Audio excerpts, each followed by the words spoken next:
When the judge said his sentence out loud, my husband turned around and finally looked at me, like he'd just realized who I really was.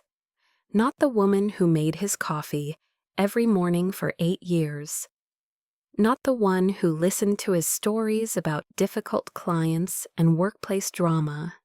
He was staring at a stranger, someone who had been sitting 3 feet away from him in that courtroom, watching his world collapse with the same calm expression I wore when he told me he was working late again. The shock in his eyes wasn't about the verdict, it was about me, about what I had done while he thought I was falling apart. I remember thinking how quiet the courtroom was in that moment, how his lawyer was shuffling papers like maybe there was still something to salvage, how the prosecutor was already packing up, satisfied, but all I could focus on was the way his mouth opened slightly, like he wanted to say something but couldn't find the words. Like he was finally understanding that the woman who had cried in their bedroom 6 months ago was not the same woman who had methodically handed over financial records to federal investigators. The recognition hit him the way betrayal had hit me, swift and devastating and too late to matter. For 8 years, we shared everything. Bank accounts, credit cards, investment decisions, vacation plans. He handled the taxes because numbers made my head spin. He managed our retirement accounts because he was better with long-term planning. He dealt with insurance, with legal documents, with anything that required signatures and fine print. I trusted him with everything that mattered because trust was supposed to be what marriage was built on. I signed papers without reading them because why would I need to read them? I gave him access to accounts I had opened before I even knew his name because combining lives meant combining everything, right? The irony tastes bitter now. I was so busy trusting him with my financial security that I never noticed how he was using that trust to destroy other people's. He came home later and later, always with explanations that made sense, client emergencies, court dates that ran over, networking events that were important for his career. I made dinner and put his plate in the microwave. I fell asleep alone and woke up to find him already gone for his morning run. We stopped talking about anything deeper than grocery lists and weekend plans. When I tried to bring up how distant he felt, he would get defensive. Stress at work. Big cases coming up. He needed my support, not my questions. So I stopped asking questions. I supported him the way wives are supposed to support their husbands, quietly, completely, without examining what that support was actually enabling. The phone appeared first. A second phone that he claimed was for work calls only. Then there were credit card statements for an account I didn't recognize. Business expenses, he said, client dinners and travel costs that would be reimbursed, the company car that he suddenly needed for certain meetings, the weekend conferences that came up at the last minute.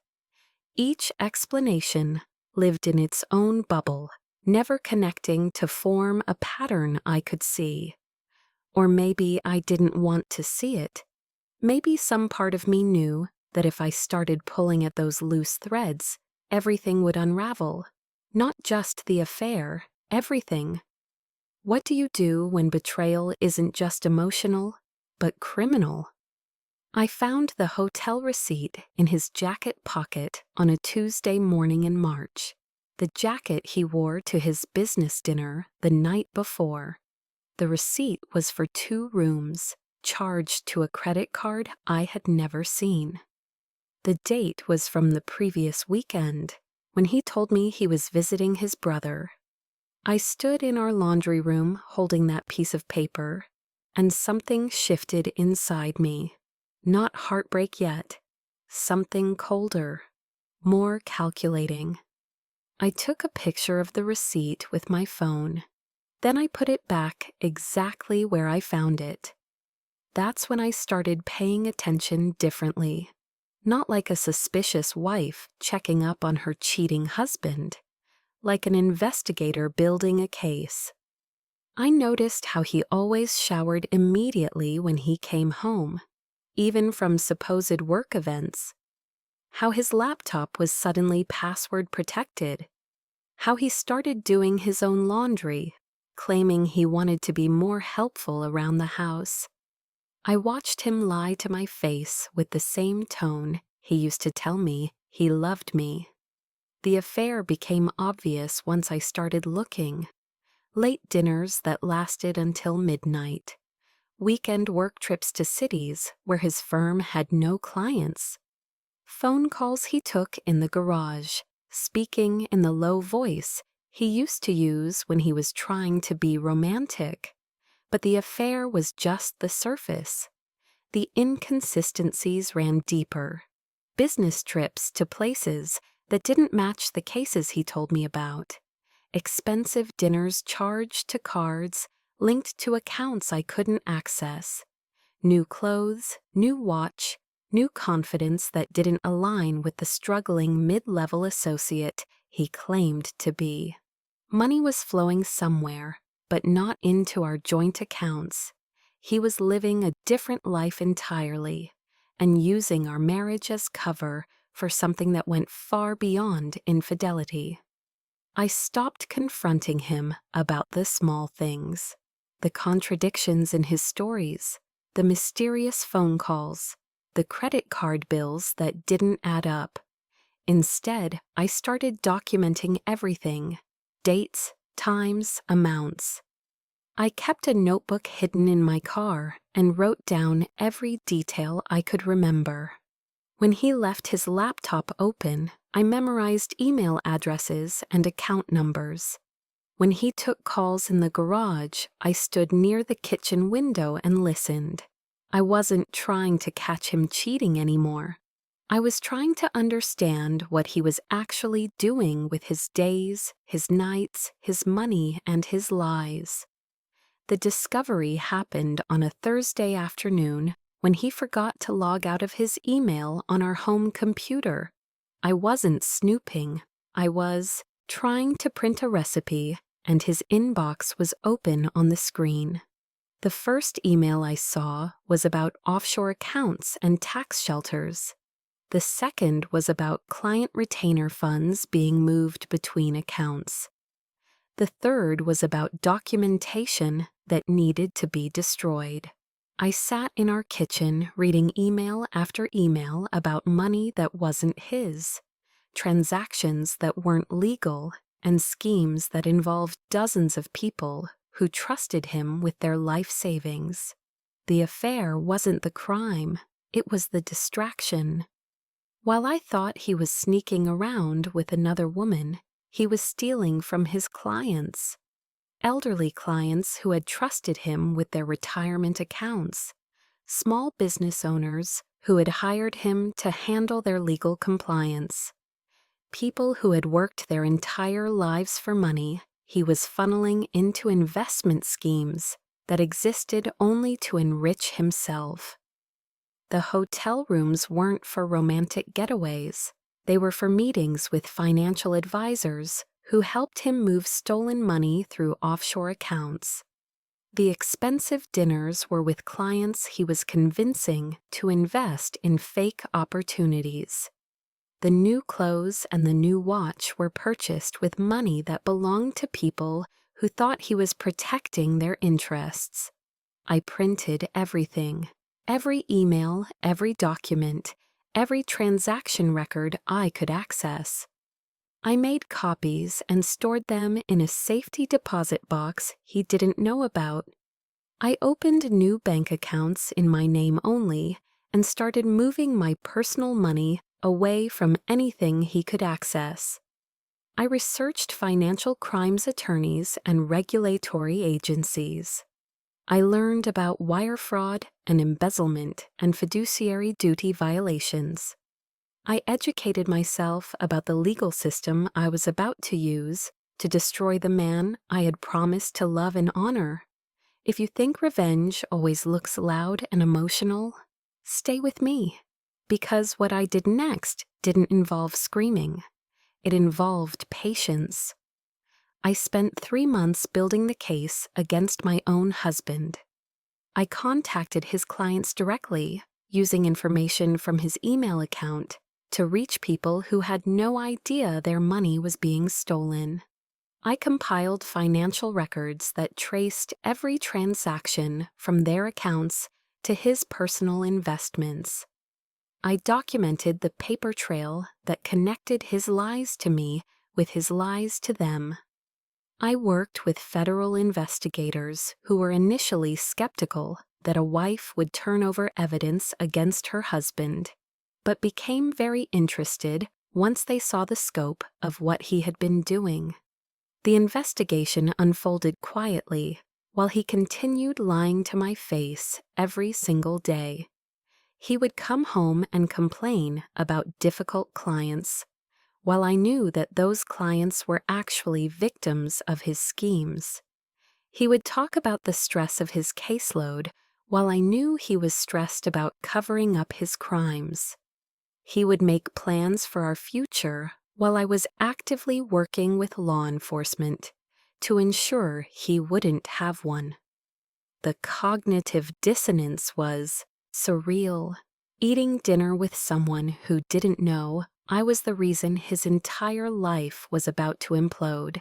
He thought I was healing from discovering his affair. He thought my newfound calm was acceptance, maybe even forgiveness.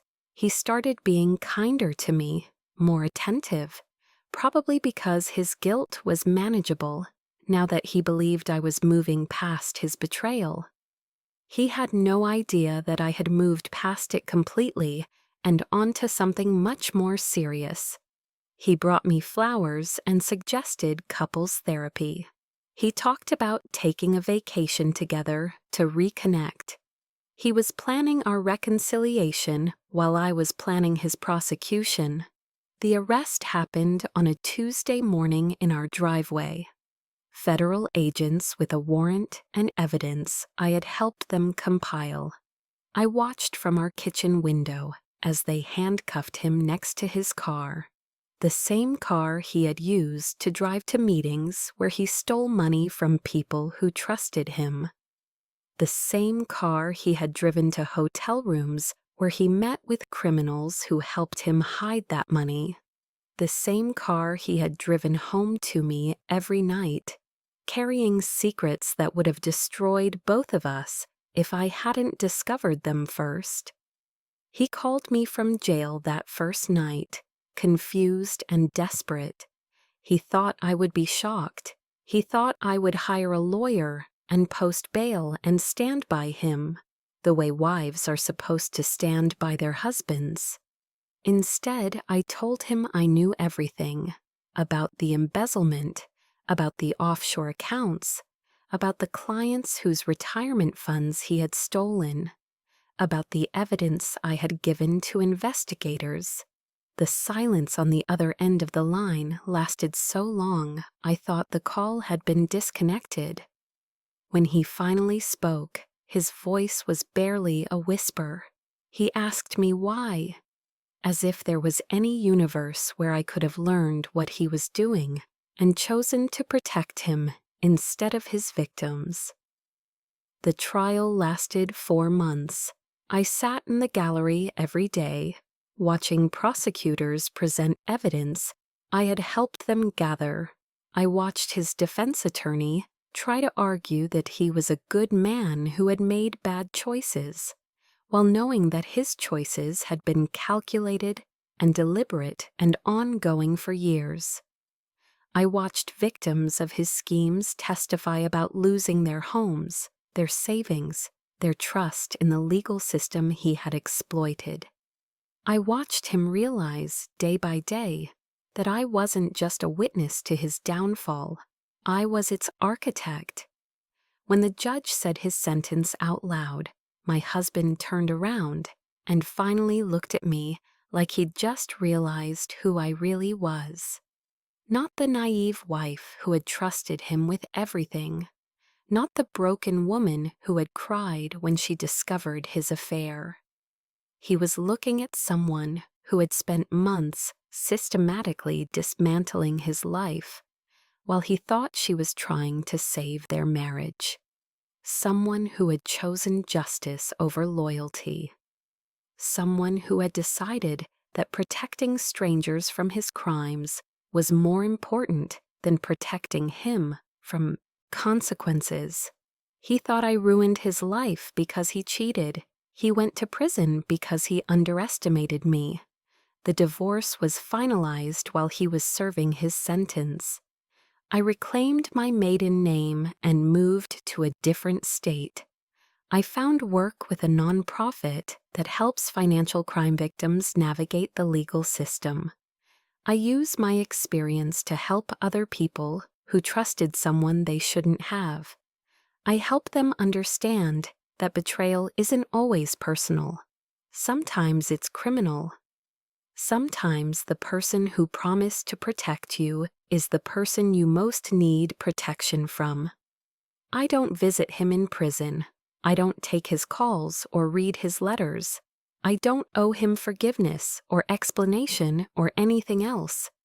I gave him 8 years of trust and support and unconditional love. He gave me lies and criminal liability and a front row seat to watch him destroy innocent people's lives. The transaction is complete. The marriage is over. The case is closed. People ask me if I feel guilty about turning him in, if I feel responsible for his imprisonment, if I still love him despite everything he did. The questions miss the point entirely. I didn't destroy him. I simply stopped protecting his lies. I didn't send him to prison. I just stopped being an accessory to his crimes. I didn't end our marriage. I just stopped pretending it had ever been real. The woman who cried in their bedroom when she found that hotel receipt doesn't exist anymore. She was replaced by someone who understands that trust has to be earned and verified and constantly reevaluated. Someone who knows that love without accountability isn't love at all.